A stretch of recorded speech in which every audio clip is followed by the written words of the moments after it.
good news. Ooh.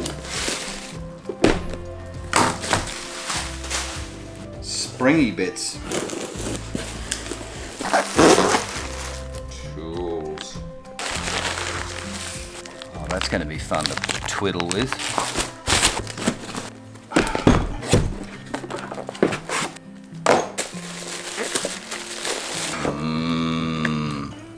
In the coming weeks, I'll be pulling the bike apart, rebuilding the front forks and inserting those new springy bits in there, and pulling the back of the bike apart and putting this thing in there. And this is all in preparation for the weather cooling down so I can ride again, because at the moment it's just too darn hot. Anyway, I'll see you down in the garage, well, instantaneously from your perspective, but in a few weeks from my perspective.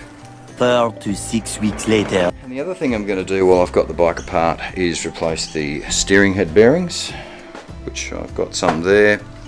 They go in that part there, and they are a bit notchy and clagged. So that's going to necessitate the removal of the front forks and all this bits and pieces. So I thought, well, while the front forks are out, they can go off to a suspension shop and get the internals replaced. The other thing that needs doing while I've got the bike stripped back to its bare essentials is to rewire the Navi, which is currently disconnected, and the USB socket, which I think is routed, so I'm going to replace that with a new one.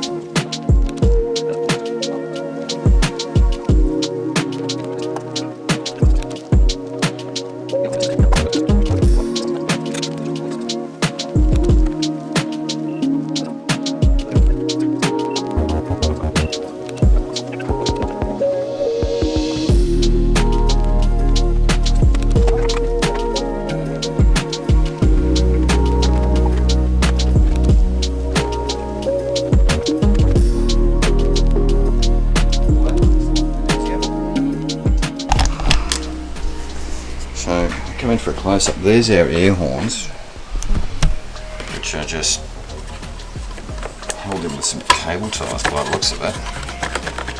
There's the relay, which is just loose. That's not good. So I'll have to take that out. I can't leave that like that. This has to come off. My Repco socket set, which people laugh at, but it's actually really good quality. And I broke the breaker bar a little while ago, taking some brake calipers off the X-Trail actually to change the brake pads, and they were really tight. So I had a bit of extra water pipe on it, and I snapped this piece off. And I took it back to Repco, and he just gave me a new one. It's lifetime warranty. So there you go, mate. Slapped it in the hand and sent me on my way. Gave me a new breaker bar as well. Attached with, would you believe, Velcro and a little clip at the end. So there's not too much magic to getting those off. So I just need to duplicate this on the other side, which I won't make you watch, and then we'll rejoin you to figure out how the tank comes off.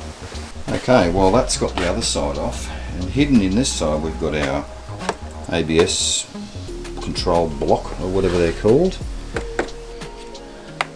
Coolant fill, so I'm not quite sure how you put coolant in without completely disassembling the bike. I wonder if there might be another point somewhere, but if so, I've yet to spot it. So I might change the coolant while I've got this all apart, because it seems like a good time as any. Allen keys in there.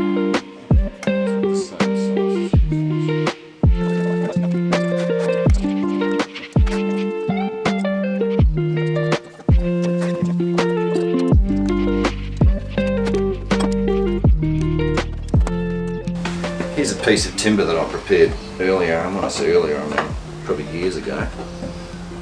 And look at that. Perfect. I reckon you don't want to get dirt inside your engine, which seems a sensible precaution.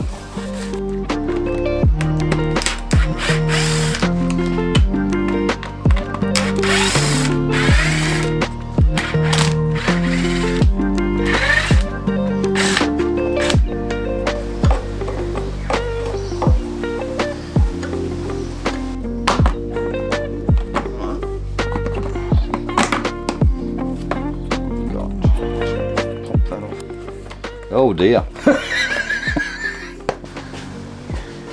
I apologise to any mechanics out there. It should have been changed a long time ago. But we'll see what the other side looks like. Well, I think we can all agree got my money's worth out of that one.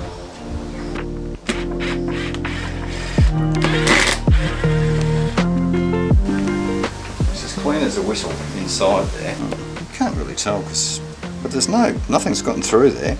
I mean, have a look at it. Look how clean it is. So yeah, it's probably going to have another 10 or 20 horsepower once that's the new one, and that's the old one. I don't know, I mean, anyway.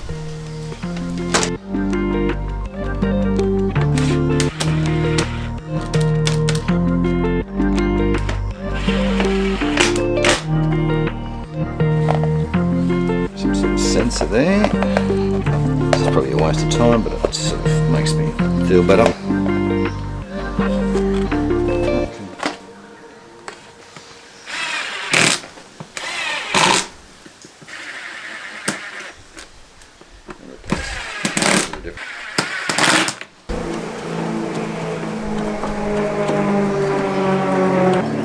Biggles just went past.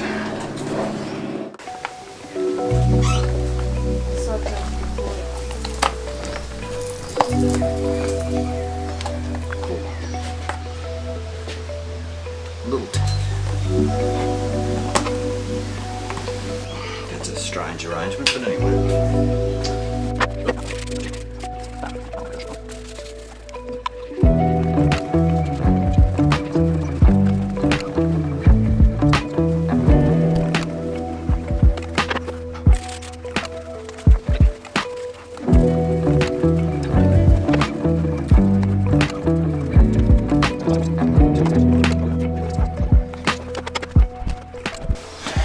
This is the, I'm presuming is the little power supply nugget for the USB DC adapter. Yeah, there we go, it'll be pulling it back to 5 volts, yep. So I'd say that's what's gone wrong, that's just drawing current all the time. So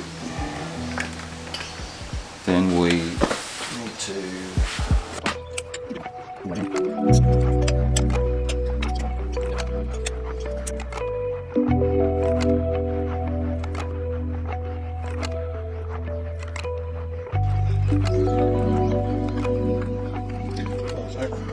suspend that nicely there until we've cut it off.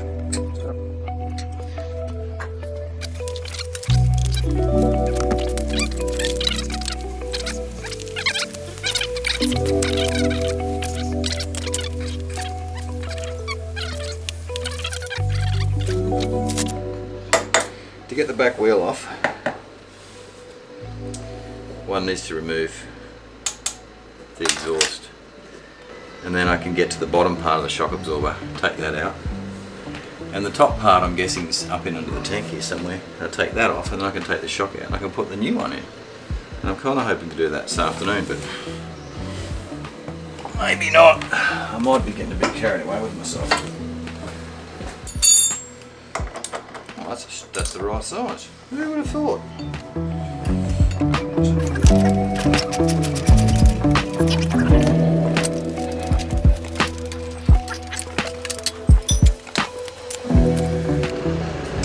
Why would you have a carbon bracket? Does it really need to be carbon? It's not even pretend, it's real carbon. Anyway, I hate to think how much this exhaust cost.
hell do you even fit that out of there? Probably by lifting that up, I guess. Well, that's bloody heavy. Claiming heck, no wonder this bike's so heavy.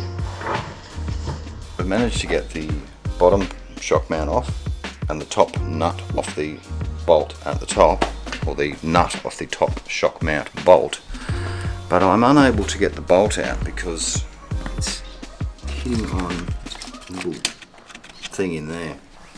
So I can get it out a little bit, but not all the way. So I have to figure out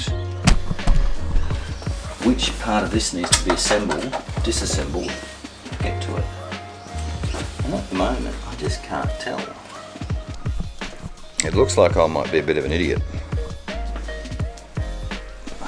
What Honda have very generously provided, I don't know if you can see it or not, is this bolt here. A little nut there. There, right there. That is attached to the top mount. You can't see because it's too dark. I can't bother to get a torch. Bolt, top mount. I believe you undo that, the whole thing drops out. Let's find out if I'm right.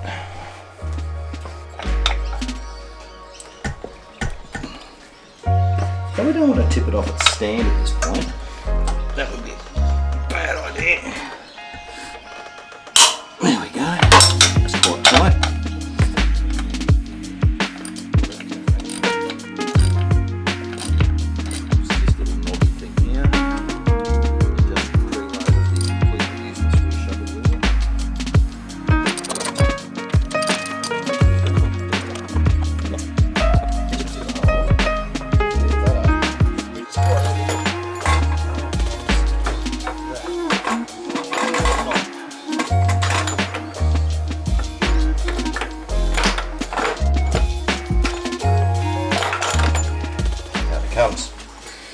And that's that little bracket I was referring to earlier. You couldn't get this bolt past about there, but you don't need to because I'm an idiot.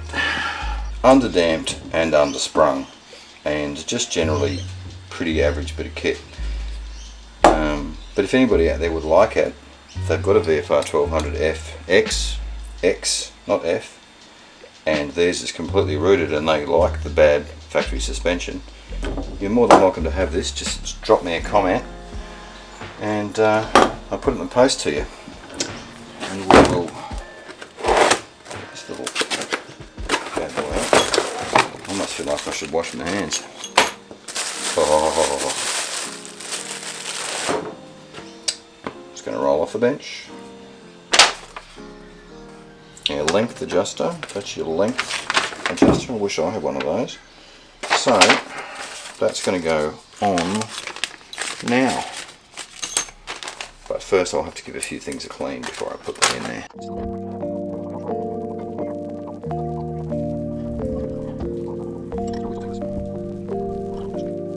So that's ready to go back in the bike.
weight saving as well. Might leave that off.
So the fork legs are out. Forks. That's them there. They're on the bench, sitting on top of all my crap. I need a bigger bench. So the bike is looking rather sad now. It's got no legs. It's like Lieutenant Dan. I've spoken to Graham from Suspension Improvements, and he has very kindly agreed to install them for me at the normal price, which could be anything up to about $300 depending on whether it needs fork seals or not, which I think I'm doing fork seals anyway. A bit less than that potentially, and then it might need new fork bushes, whatever they are, some sort of bush presumably.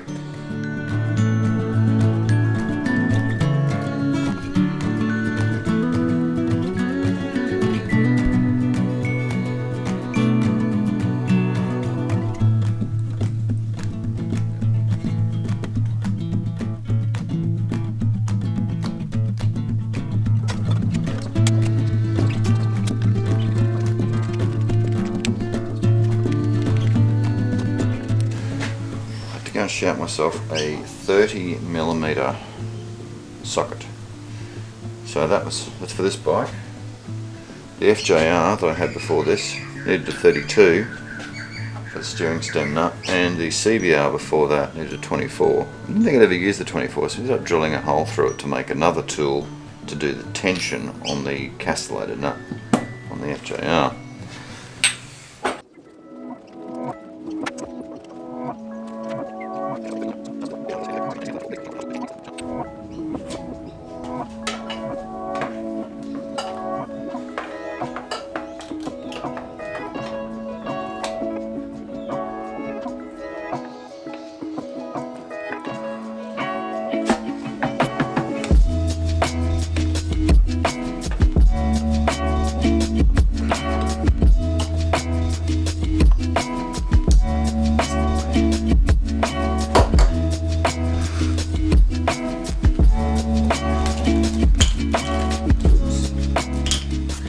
I'd say that fourth screw was probably on the side of the road, or in the middle of the road between Hell's Gate and Borroloola.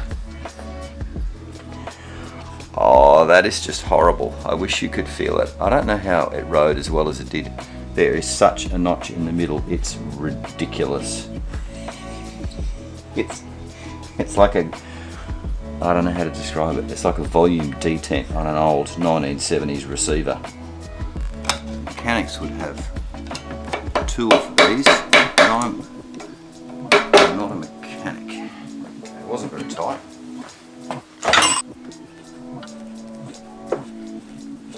release the hounds.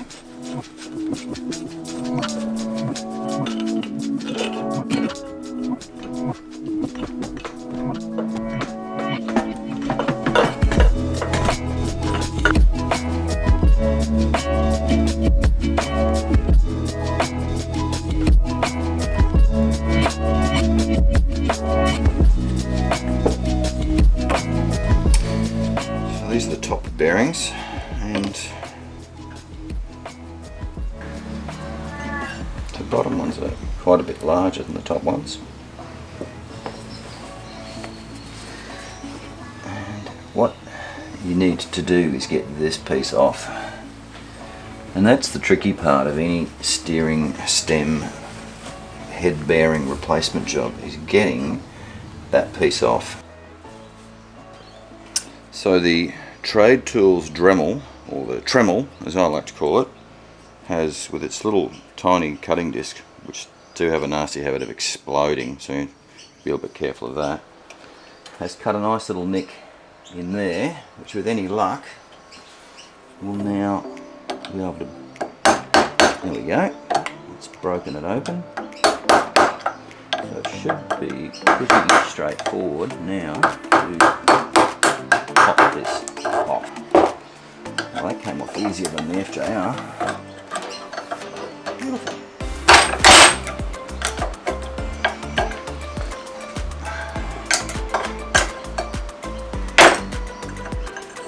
Not too hot.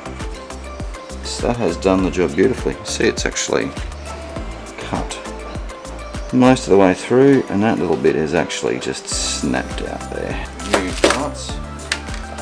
All balls, A1 accessories. We do hard parts the right way, whatever that means. Anyway, just the little dust covery thing, it goes in the bottom. I've given that a clean, so that'll just sit on there.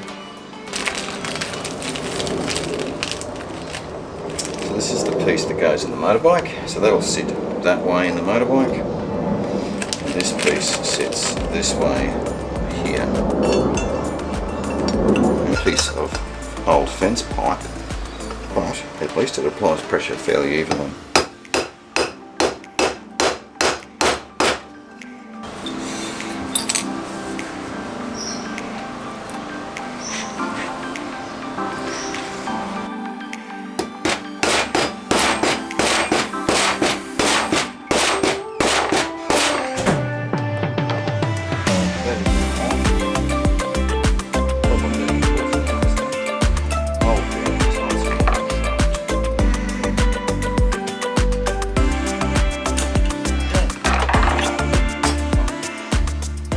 I can't put these gloves on without thinking about Billy Connolly getting a prostate exam. One of his routines back in the day. Routines. Why do I call that a routine? I didn't call it a skit. One of his skits. Oh, Billy Connolly, he's so funny. He does these skits and he talks about things going in his bottom. So funny. You're supposed to do this in your hand. I should have done this before I put it on, and I apologise to the purists out there who are now saying that I've done this all wrong. But so we put quite a bit of grease in here.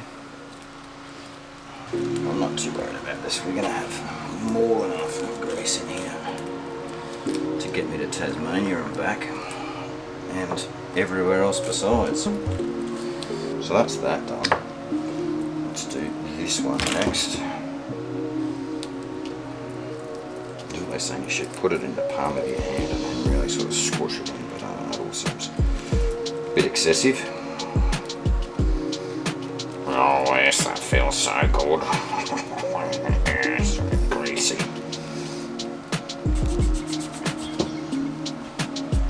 Should have cleaned that before I put that in, shouldn't I?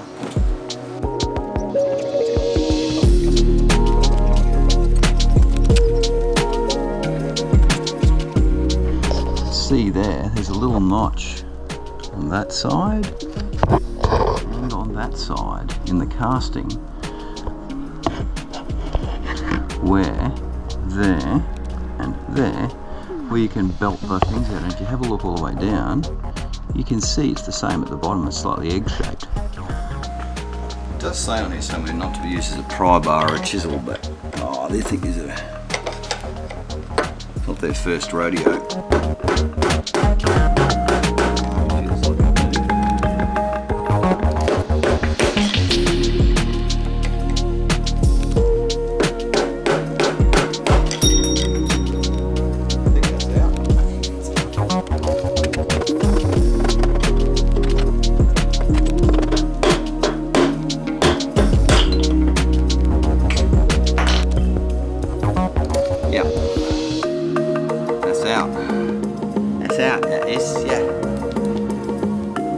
These are the bits that fit inside the bike.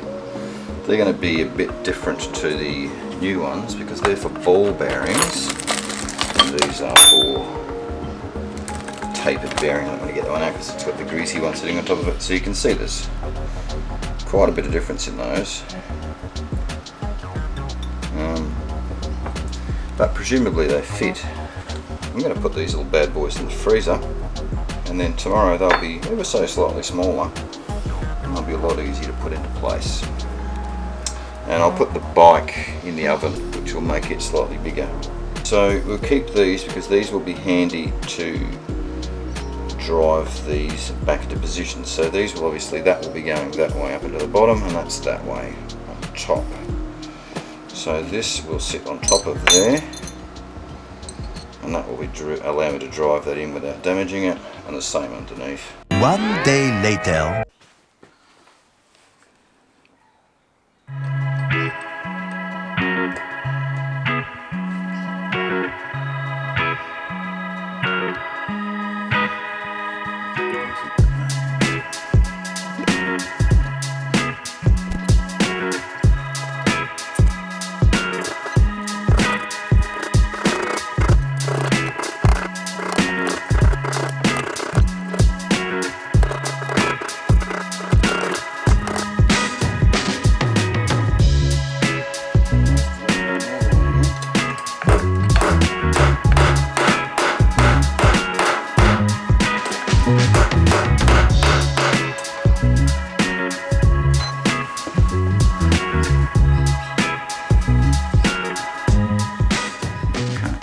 In there, it feels bottomed out, so I'm going to say that's in.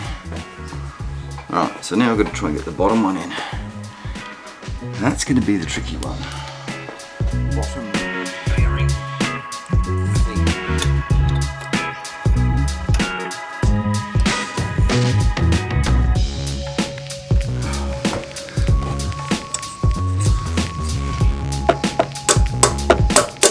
Those brakes are kind of in the way. I'm not sure how to get to this.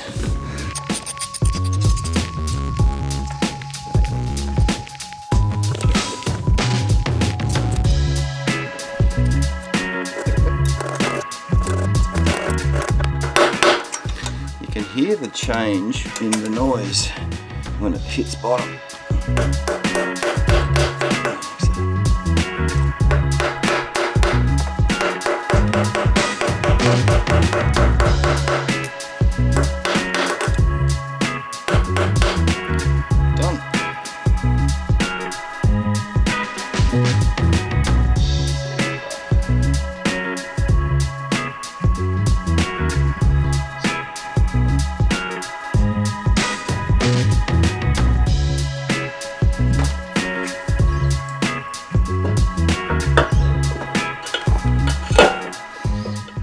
Still a bearing in there.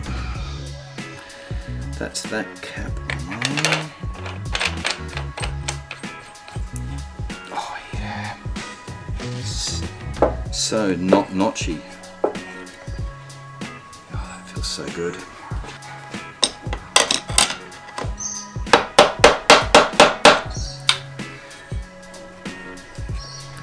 Actually, it always feels stiffer when you haven't got anything on it. I think that's about right, maybe a bit too stiff.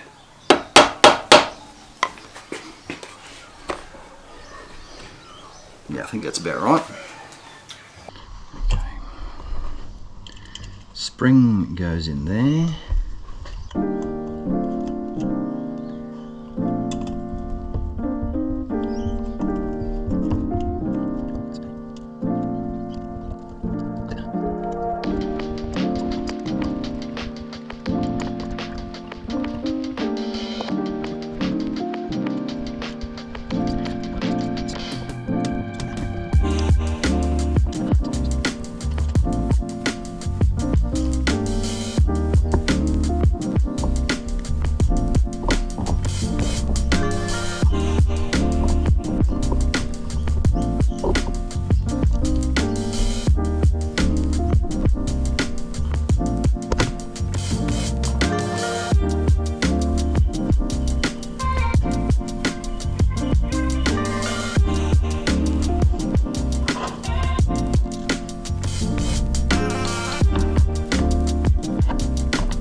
that's pretty good. Okay, so everything's in the way. Next thing to replace is the regulator rectifier. This little bad boy right here. Now, Hondas are notoriously reliable, apart from the on-off switch on the handlebar, which fills up with dirt and stops it from working when you're trying to go to work, and regulator rectifier, which is hidden in, where is it? Down in there, not there. Quite sure how I'm going to get it out just yet. But the only time my old CBR 1100 ever let me down was when the vacuum line fell off the petrol tap under the tank when I'd been in there fiddling around with things, and that was a 2-second fix. And when the regulator rectifier died and stranded me in Beulah Dealer for 3 days because it was a show holiday or something, and I had to get a part from Taree Motorcycles. Normally they have a plug, but this one just has 5 terminals, which is less good. So I've just got to figure out where the terminals are, and I'm guessing I pull the battery out somewhere in under there. There'll be a tray I pull out and I'll be able to get to it. So that's what I'm going to do now.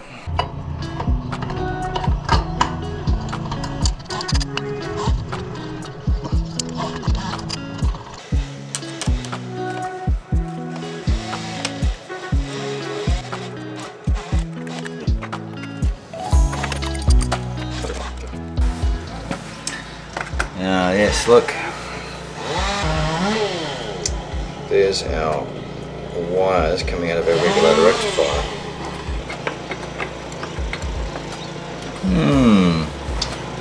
Interesting. Very difficult to get into here with a 5mm Allen key due to the angle of it. There's not enough room to swing a decent sized Allen key. What I have got is this 5mm impact adapter, impact socket, 1/2 inch with a 1/2 inch to 3/8 drive adapter with that and that, which is a long way around and perhaps overkill, but it's done the job.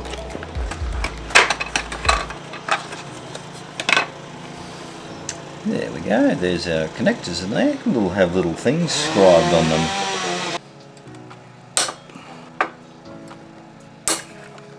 I'm not hoping that this just slides out.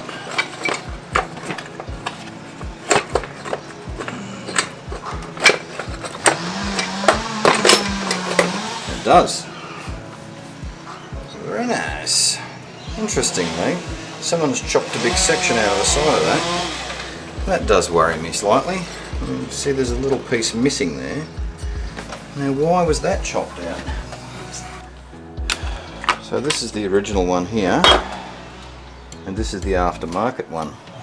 Now the markings on here are all the same. What is interesting is this is the original screw that holds the terminals down, and this is the one in the replacement one. This is the trouble with the aftermarket, is they will provide you with shit if they think they can get away with it. Discard these and replace them with the OEM ones, which are of much better quality. Now there's nothing wrong with this. The only reason I'm replacing it is as a precautionary measure, and I already have a new one. And this one has done nearly 70,000 kilometers, so it's processed a lot of electrons, turned a lot of AC into DC, so we can give it a rest now. Of course this will probably break now, knowing my luck with electrics.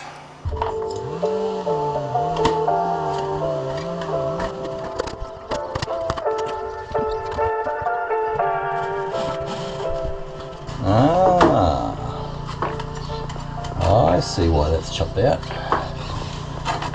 To make room bolt for the panniers that gets in the way of that. So that needs to be removed. Please see attached newly modified replacement. Whoops. Regulator rectifier.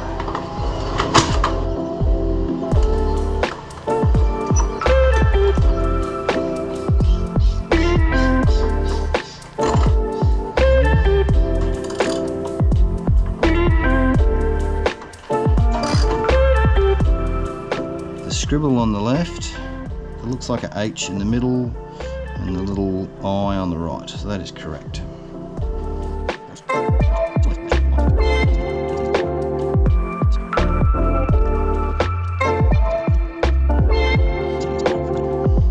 There we go.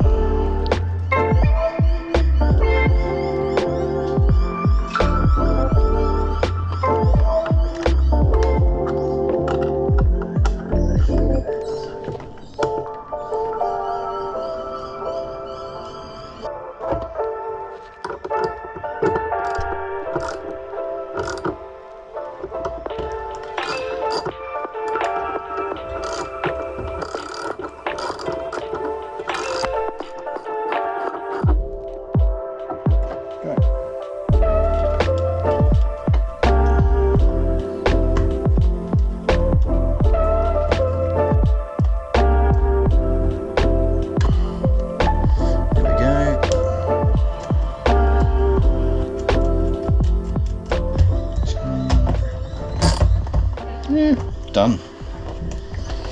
Regulator rectifier has been replaced. Good news. I've just had a phone call from Graham at Suspension Improvements to let me know that my forks are ready to be picked up.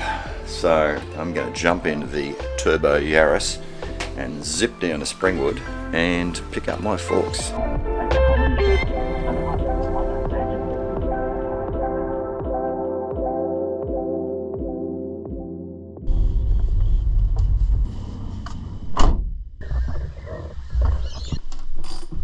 More recently than the air filter, and you're going a little bit too fast,